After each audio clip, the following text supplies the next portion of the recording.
I wanted to touch on real quick a couple things that kind of came up that y'all brought up that I think is worth pointing out, and just in building for this show has been a challenge. One of the outcomes I think of 1775 is this sort of effect on speech. You know, like the desired outcome is really to chill certain groups' speech. You know, it's to make people not want to speak out on things that are right and just and that they care about. And so I wanted to bring up. I've got pulled up the Oklahoma Legislative Black Caucus put out a statement about the new rules. And so, you know, saw that. It was very good. And there was a Washington Post, and I can't pull it up because I'm behind the paywall, but there was a Washington Post opinion writer that came and wrote and said that the only two people that spoke out at the board meeting where it happened was the sole black woman on the State Board of Ed, and then I believe it was a 16-year-old black student. You know, I'll say this as a white person, and like feel free to chime in. And I get the whole like we're not supposed to feel guilty about things, but we really need people to speak out about this because, like one of the questions I sent to y'all beforehand was about constitutionality. I worked at the ACLU in a past life. I'm not a lawyer, so I'm not giving legal advice here at all. But you know, it does seem that if somebody were to challenge this on a free speech basis, that, you know, you wouldn't be able to fire someone over giving their opinion in their classroom or teaching, you know, that white men wrote the Constitution. It's inherently racist the way it was written, stuff like that. But like, as we're having this debate and discussion in our society, it's very quiet coming from the other, you know, coming from white folks. And, you know, we can look at these rules, but I mean, basically the State Board of Ed just copied the law that doesn't make much sense and just reprinted the rules and said, hey, you all have to follow this now. And they didn't really push back at all. They didn't really say, you know, this doesn't make sense, or, you know. Yeah, I mean, you know, Nick, there are some white folks that I know are pushing back. I mean, I know Dr. Gist in Tulsa has pushed back and essentially said that they're not going to change anything they're doing in Tulsa right now. There have been several, I think, people who have pushed back. I mean, you know, the thing that I thought about as this kept rolling down is like, man, you know, Joseph McCarthy's probably having a great time looking up at us right now. You know, because this would have been his great dream, right? You can you know, take away or impact. It could impact the school district's accreditation. A teacher could lose their certification, you know, if they are found in violation of whatever this is. But you know, I was very appreciative of Carlisha Bradley for her no vote on the rules. These are rules that didn't have to happen. They could have had a broader dialogue about how do we implement this and that kind of stuff. But the rush to do the wrong thing as it relates to this issue overall has just been absolutely amazing. It's been astonishing to me how quickly we can do bad things and how long it takes to do anything of any substance. Yeah. It's like this thing, and you know, I don't know how familiar you are with the legislative process, but I mean, they had to pull out all the stops to get this thing done. And it's Blew just like through. I mean, lightning speed. For what reason, right? For what reason? What are you really after? Because it's so clearly a bad idea. But to your point, though, people of all races need to push back on this kind of stuff, right? Because this is not just about, again, white guilt. It's not what this is about. This is about if America is great, and if America has the opportunity to continue to be great, it is because we've made a lot of mistakes in our nation's history, and no small mistakes. But we also are the only country who's tried to do it with everybody together. And if we now say we don't want to talk about how hard it's been or what we have to do it and how do we build a better country out of it, everything that we've learned about the greatness of this country was wrong, because it's all been based on the premise that this is the land of the free, that it's really tough and really hard, we'll figure it out, that we're going to continue to get better and better and improve. This type of legislation says we're done trying to improve. This means that America, we've hit our mark. We've become what we're going to be. And then all of us as Americans have to look at that and say, is that okay? And I think the answer is no. And so for me, if you're out there and you believe in American exceptionalism and all this kind of stuff, you should hate this kind of stuff, right? Because this takes away the one thing that has the opportunity to make us great, which is critical conversations about who we are and where we're going to go together. And I think the critical piece is the most important because especially anything in high school, middle school, that's when you're able to start developing and forming your own opinions and your arguments. And when you take away facts and the ability to talk about actual history beyond just reading comprehension and literacy and things like that, taking away someone's ability to form an opinion with facts, that's dangerous. And makes them really susceptible because if they're not learning it in a controlled environment where they have a supportive teacher, supportive friends, then they're going to go to the internet. And as resourceful and helpful as the internet is, it's a dangerous place if you're not informed on how to use it. And you're not taught that in school either. So it just it creates a snowball effect of misinformation. It's really interesting too. And thinking about the school aspect of this, we constantly say this next generation of kids are better than the last generation, right? And I think folks, policymakers are starting to understand that we have students that are growing up with a little more of a social conscience around what we need to be doing differently in this world of ours. And I think that is uncomfortable for a lot of policymakers, right? Obviously things have changed from what our parents learned when they were in school and what their parents learned when they were in school. And probably before that, Ariana and, our ancestors probably weren't allowed to go to school too far back there. But I think what is happening is kids are not only are around kids who look different, but they're having conversations with kids who look different. And that's the reason why colleges have always been a target of conservative legislators, right? Because that's where you have kids who may have grown up in a very homogenous society. When you get on a college campus, all that changes. All that changes because this stuff started with banning diversity training in higher education.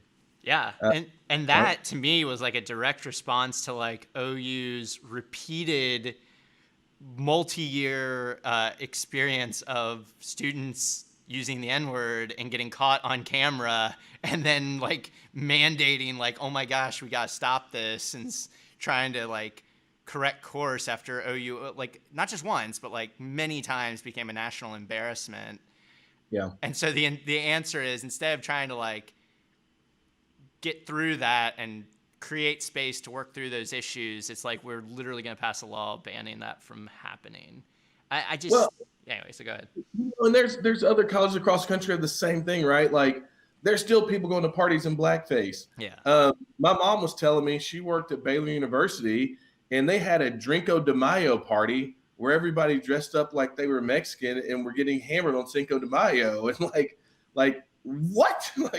That's the reason why you have to have that diversity training, right? And this is, again, not saying that, hey, these are awful kids, but these are kids who literally probably didn't know that was a bad thing to do because of where they grew up. They had no idea. That's the reason why you have to have diversity training, right? So when you show up to college, you understand cultures, and this is not about, not culturally appropriating. It's the reason why there's this big conversation about, should the Washington football team be called the Redskins or not? Should Union be called the Redskins or not, right? Because Native Americans are not mascots, but until you have the opportunity to engage in those conversations and understand that not only are Native Americans still here, they are not, all wearing feathers and going to battle, and it's not appropriate for the opposing team to have a sign that says "Skin the Redskins" and that kind of stuff. So yes, no, they can't be. They are not mascots any more so than going to a party in blackface is acceptable, or having a Drinko de Mayo party and dressing up like you're Mexican. That. Those things can happen, but there's a lot of kids who they frankly don't know it. And as I was talking before, the mascot issue is a great example of where institutionally we've accepted things that are completely unacceptable. How's that okay? Yeah. Yeah. And I think it's important. I've got the rules pulled up here. I mean, I think it's just, Yeah. I think about like many of the classes I took, and it's like, I don't know that they didn't violate these kind of crazy rules. Like, they're so, I mean, this is where, and Representative Nichols, if you want to weigh in on it, I mean, like, I don't know how something like this would be like constitutional, because these rules are so vaguely written, like meritocracy or traits such as hard work ethic are racist or sexist, or were created by members of a particular race to oppress members of another race. Like, I don't even know what that means. I mean, I kind of like, I know what they're, having sat through some interesting trainings that, again, you're just learning something. Like, it's not being forced to behave a certain way or thought programmed. It's just like, hey, here's an idea that somebody had. You should think about it. Like, I get kind of what they're going for, but like, I don't even understand how you would enforce this. Like, if you fired someone over this, like what would that even look like? How? I think it's the instilling of fear. So the vagueness, works both ways. It's you have a way to defend yourself in case you are called out for something. But that means that everybody has a watchful eye over them on anything that might be able to fit that standard, right? Which is a crazy thing in a state where what's our biggest issue in education right now? It is recruiting and retaining educators. Right. And so now we're going to say, not only are you going to make maybe somewhere close to the regional average in salary, we're also going to have you teach in a certain amount of fear, because if you just mess up a little bit, look at these very vague rules we have right here. And maybe you're violating them, maybe not. It'll be very, very subjective, probably, in figuring that out. Yeah. And so, I think that's the goal, right? The goal is to make it vague and to set a precedent for this kind of stuff, so that maybe you do get more specific in the future. Texas is getting pretty specific in what they're taking out of history books, and like I said before, I wouldn't be surprised if that crosses the Red River, right? And what I don't understand about all this.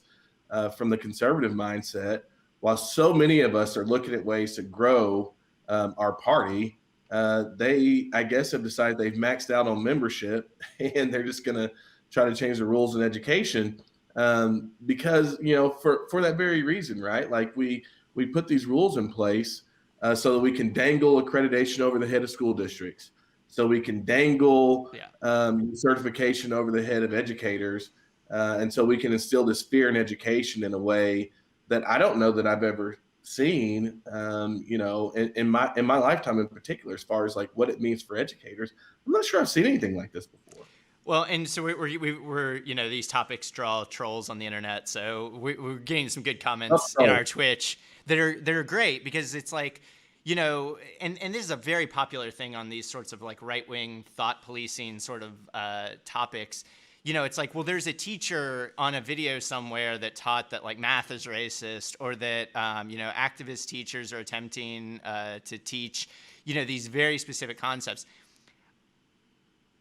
Does that person exist somewhere in this world? Yes. There's like 5 of them, and maybe it happens somewhere. But it's like, what is the far more common, thing that happens that, the popular culture is taught, the assumptions about people based on their race or based on their background. I mean, like, Trump coming down the gold elevator and calling, all immigrants whatever.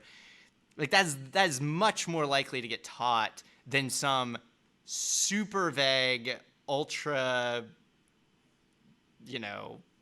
way out concept that maybe one person has had. Yeah.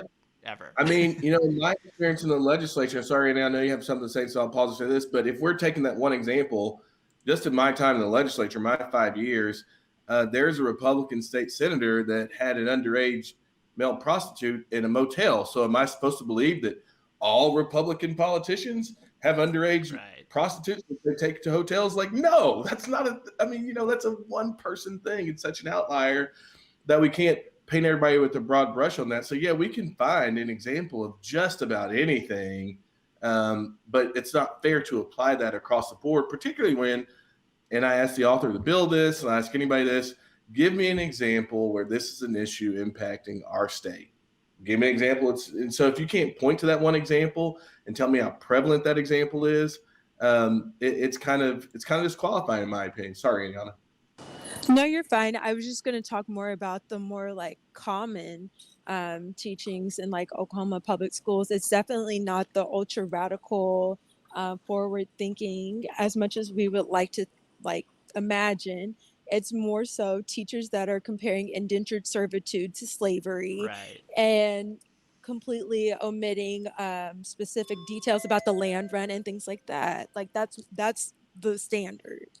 Yeah, I mean, it's like, so yeah, it's using your example earlier too of like, we were doing land run reenactments until like last year. It's like, so every school in the state was doing land run reenactments. How many schools were teaching that we should give the land back? Like, you know, if you want to talk about radical leftists infiltrating our schools, like how many land back classes were we having in the last few years versus how many, these kindly settlers rolled up and just started settlements everywhere. I mean, it's like, it's so, the right and conservatives are so out of their mind with this. Do what? We are literally the Sooner State. Yeah. It's like, I mean, you know, okay, a teacher teaches a land back lesson. Like, what's going to happen? It's not like we're going to turn around and give the land back tomorrow. I mean, like, it's just like, it's like starting a conversation at best. And that's what these guys are scared of. Like, it's like you're to me, this is a very snowflakey argument. It's like you can't even like hear a radical leftist position because it upsets you so much that like you have to pass a law to ban it. Like that's really sad for you. And I mean, you know, like you said, Nick, like how many radical leftist things are we taught in school? Like none. I mean, literally none. And I mean, you know, and having conversations about what we should do differently, to me is exactly what we should. That's like the most American thing to do, right? Like, is to have a conversation about, hey, this is what happened. Hey, what do y'all think about that? Right? Like, just give everybody an accurate picture of what happened. Allow people to have conversations about it, because what happens is you talked about the trolls and all that kind of stuff. Is that otherwise you grow up to be a troll and you are uninformed and, you know, you live your life basically, you know, kind of spouting off conspiracy theories and that kind of stuff without having a critical conversation with somebody who looks or thinks differently. So this is not even about the radical left, in my opinion. This is just about this. To me, this is a pretty center argument, right? Yeah. Like facts and conversation. And I think that's very American.